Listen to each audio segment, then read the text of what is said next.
Hey guys, I'm Anna, and today I'm going to show you how to use Hotels.com to book hotels. So the first thing you need to do is head over to Hotels.com official website, and then sign into your Hotels.com account. Step 2. Enter travel information. Once you're on the Hotels.com homepage, you'll see a search bar at the top. This is where you'll enter your travel information. Over here, enter your travel destination. You can either type in the city or airport name, and then enter your check-in and check-out dates. You can also select how many rooms you need and how many guests will stay in each room. Then click on this search button right over here.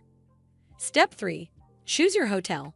Hotels.com will now show you a list of hotels in your chosen destination.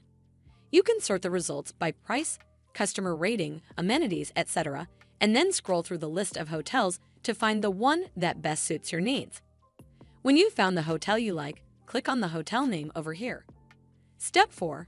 Choose your room type. From here, scroll down, and then Hotels.com will show you all the different room types available at the hotel you selected, as well as the price for each type of room.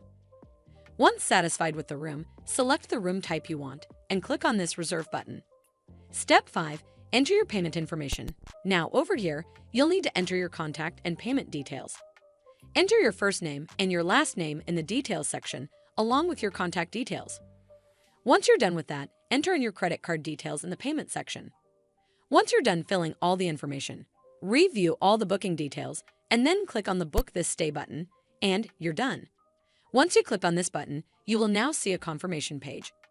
Along with that, you will also receive an email confirmation from Hotels.com with all your booking details. Well, that's how you use Hotels.com to book hotels. I hope you found this video helpful, and if you did, make sure you give it a thumbs up to see more videos like this, and don't forget to hit that subscribe button. We'll see you in the next one.